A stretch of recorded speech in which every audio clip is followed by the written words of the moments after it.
देखिए, देश को बाँटने की बात तो वो लोग कर रहे हैं जो हिंदू मुसलमानों को अलग-अलग नज़रिए से देखते हैं। हाँ। जो लोग सब मेजॉरिटी माइनॉरिटी को एक नज़रिए से देखेगा, वो देश से प्यार और मोहब्बत की बात करेगा। देखिए, टीवी मीडिया क्या-क्या इल्ज़ाम लगाता है, वो तो आप भी जानते हैं, हम भी जानते हैं कि जी। रात-दिन टीवी किस तरीके से हिंदू और मुसलमानों को बाँट रहा है बैठ कर के डिबेट्स के ज़रिए।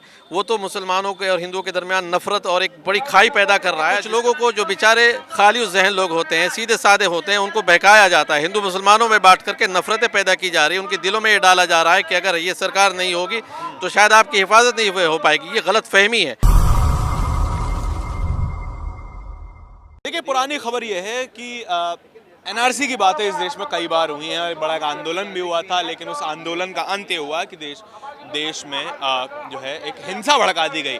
लेकिन आज वो आंदोलन दोबारा शुरू हुआ है। एनआरसी में असम में जो एनआरसी हुई उसमें 19 लाख लोगों के नाम बाहर हो गए। उनको मान लिया गया कि वो देश के शहरी नहीं है और उनके साथ तमाम वो घटनाएं हुई हैं जो कि हम आपको कैमरे पर बता भी नहीं सकते। एक महिला का मिसकैरेज तक हो गया था एक डिटेंशन सेंटर में। आज वो आंदोलन दोबारा शुरू हुआ है। सर, टीवी मीडिया जो बार बार कहता है कि जो भी एनआरसी सीए इन सब का विरोध करता है वो देश को बांटने की बात कर रहा है, आप इस सबको कैसे देख रहे हैं? देखिए, देश को बाँटने की बात तो वो लोग कर रहे हैं जो हिंदू मुसलमानों को अलग-अलग नज़रिए से देखते हैं। हाँ। जो लोग सब मेजॉरिटी माइनॉरिटी को एक नज़रिए से देखेगा, वो देश से प्यार और मोहब्बत की बात करेगा। हम लोगों ने हमेशा कहा है कि देश के साथ एक जैसा, चाहे माइनॉरिटी हो, मेजॉरिटी हो, हिंदू, मुस्लिम, सिख, ईसाई, बुद्धिस्ट, सबके साथ एक सा सलूक करना चाहिए। एनआरसी ईमानदारी के साथ करे, कोई मुखालफत नहीं कर रहा आसाम में, लेकिन इतने साल हो गए हैं, कभी उसको कितनी तादाद दिखा दी जाती है, कभी कितनी, यानी ईमानदारी के साथ जो होनी चाहिए एनआरसी अभी तक हो नहीं पाई है वहाँ पे। अब कभी 19 लाख आदमी, कभी 40 लाख आदमी बाहर हो जाते हैं, तो उसके अंदर गैर मुस्लिमों की बड़ी तादाद थी। तो जो कोर्ट का ऑर्डर है, जिस एतबार से, उस एतबार से आधार बना करके कोर्ट के नियम के सामने रख करके एनआरसी होनी चाहिए।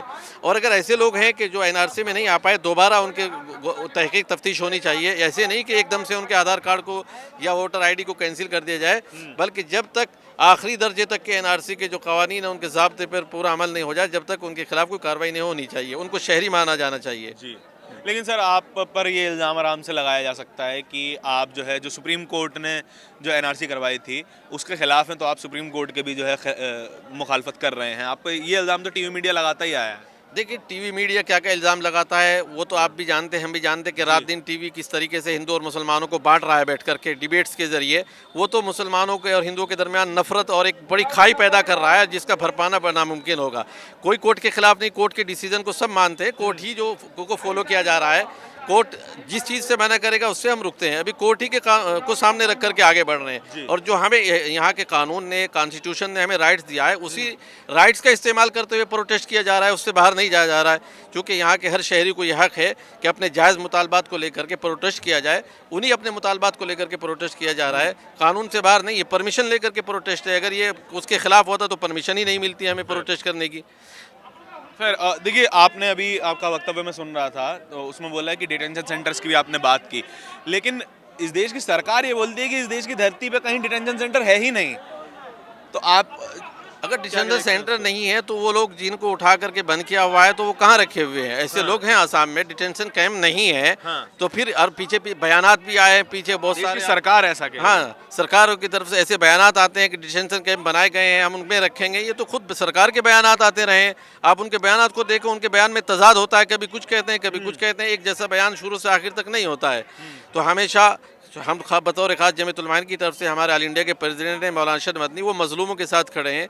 देश में अमन व अमान और शांति को बरकरार रखने के लिए वो कदम बढ़ाते हैं, और उसी के लिए हम लोग भी यहाँ आए जमीयत उलमा की तरफ से कि अमन व अमान रहे, यहाँ की तमाम माइनॉरिटी मेजॉरिटी एक साथ मिल कर के आगे बढ़े। उसी के लिए हम लोग यहाँ पर आए हैं। और हुकूमत से हमारा मुतालबा है कि हुकूमत अपनी दोनों आँखों की हिफाजत करे। ऐसा नहीं, हिंदू मुसलमान दो आँखें हैं इस मुल्क की, अगर एक आँख को बचा के रखा जाए, दूसरी आँख को फोड़ने की कोशिश की जाएगी तो मुल्क जो है वो मायूब हो जाएगा और उसके अंदर ऐब पैदा हो जाएगा। अपनी आँख को नहीं फोड़ा जा सकता, दोनों आँखें हैं, दोनों को बरकरार रखना ज़रूरी है। सर, असम में जो है अभी हाल में ही एक हिंदू वाली सरकार चुन के आई है और आप बात कर रहे हैं कि हिंदू मुसलमान में एकता होनी चाहिए, लेकिन क्या असल में जनता इस बात को मानती है कि अमन चैन होना चाहिए या फिर एकता होनी चाहिए इस देश में? क्या असल में जनता मानती है? अक्सरियत मानती है। अगर आप देखेंगे कि कितने परसेंटेज इनके साथ है, अब ये देखें वोटिंग परसेंट जो बीजेपी को, इस सरकार को मिला है, कितना परसेंट मिला है। अक्सरियत तो मुखालिफ है, क्योंकि वहाँ जो सेकुलर वोट है वो बटा हुआ है। वो कई अगर उसको आप इकट्ठा करेंगे एक जगह तो वो सारा वो वोट है जो इस सरकार के खिलाफ है। दूसरी बात है कि कुछ लोगों को जो बेचारे खाली जहन लोग होते हैं, सीधे साधे होते हैं, उनको बहकाया जाता है, हिंदू मुसलमानों में बांट करके नफरतें पैदा की जा रही है, उनके दिलों में ये डाला जा रहा है कि अगर ये सरकार नहीं होगी तो शायद आपकी हिफाजत नहीं हो पाएगी। ये गलत फहमी है। ऐसा नहीं है कि मुसलमान इनको कुछ जो है जो हवा दिखाया जा रहा है कि मुसलमान बढ़ जाएंगे तो तुम्हारे ऊपर जुल्म होगा, तुम्हारे साथ ज्यादती होगी। ये इनको लोगों को खाली सियासी प्रोपेगेंडा है और हथकंडा है जो लोगों को बहका करके अपनी तरफ माइल करने की कोशिश की जा रही है। लेकिन अक्सरियत आज भी उसके खिलाफ है। आप वोट परसेंटेज देख लिए, कितना वोट परसेंटेज इनको मिल रहा है, तो ज़्यादा लोग वो हैं जो इसको नहीं चाहते हैं।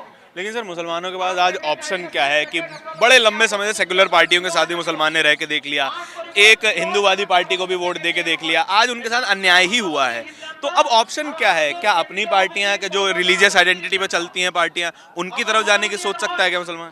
नहीं, देखिए इस मुल्क के लिए बेहतर यही है कि सेकुलर पार्टी को ही साथ सपोर्ट करना पड़ेगा, चाहे वो हिंदू। लेकिन आज तक मिला क्या सर सेकुलर पार्टी को वोट करके? ये बात सही है, लेकिन इस मुल्क के मफाद में यही है। अगर आप कोई भी रिलीजियस पार्टी लेकर के आएंगे, चाहे वो हिंदू को या मुसलमान की हो, उसके पीछे चल करके ना मुल्क का भला हो सकता है ना किसी कौम का भला हो सकता है। कौम का भला यही है कि हिंदू मुस्लिम सब मिल करके उसी में बेहतराई होगी। मुल्क के लिए भी, पब्लिक के लिए भी सब मिल करके किसी एक सेकुलर पार्टी को ही सपोर्ट करेंगे।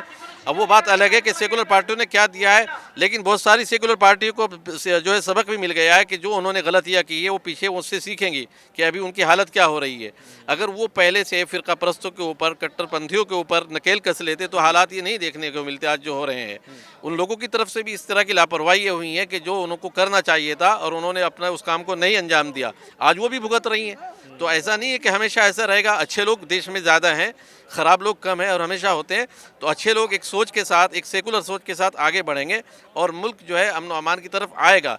ये होता है, ऐसा नहीं कि हमेशा ऐसे ही जुल्म होता रहेगा और ऐसे ही फ़िरका परस्ती बढ़ती रहेगी, ऐसा नहीं है। आखिरी सवाल ये है कि क्या कभी हिंदू समाज, मुसलमान समाज या फिर कोई भी और समाज एक कॉमन ग्राउंड पे कभी आ सकता है? क्यों नहीं आ सकता? पहले भी रहे हैं और आगे भी आ सकते हैं। हिंदू मुसलमान ज़्यादातर भाई प्यार और मोहब्बत से रहते आए हैं। मुट्ठी भर लोग हैं जो नफरतें करते हैं, और जो लोग वोट दे रहे हैं बीजेपी को, इसका मतलब नहीं है कोई सब के सब मुसलमानों के खिलाफ ही हैं या उनके दिलों के अंदर नफरतें, ऐसा नहीं है। ऐसे भी बहुत सारे लोग हैं कि वो पार्टी को पार्टी की हैसियत से सपोर्ट कर रहे हैं, ना कि इस हैसियत से कि ये मुस्लिम मुखालिफ है, ये फ़िरका परस्त है। वो उनके जहनों में दूसरी बातें हैं। तो ऐसे नहीं है कि अक्सरियत यहाँ की हो जो अमन अमान चाहती है, भाईचारे को चाहती है, हिंदू मुस्लिम को प्यार से साथ रहने की मुतमन्नी है। बहुत धन्यवाद सर। देखिए आपने ये सारी बातें सुनी है कि अमन व अमान होना चाहिए इस देश में, लेकिन कभी भी ऐसा नहीं हुआ है कि किसी पार्टी ने किसी एक रिलीजन का फ़ायदा ना उठाया हो। आपने तमाम पार्टियों की सरकार देख ली है।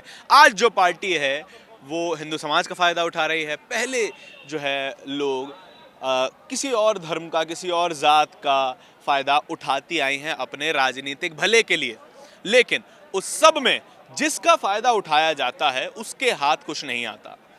अगर हम कह भी दें कि कभी कांग्रेस ने जो है मुस्लिम तुष्टीकरण की राजनीति की थी, तो आज जो स्थिति है, क्या वो हिंदू तुष्टीकरण की राजनीति नहीं है?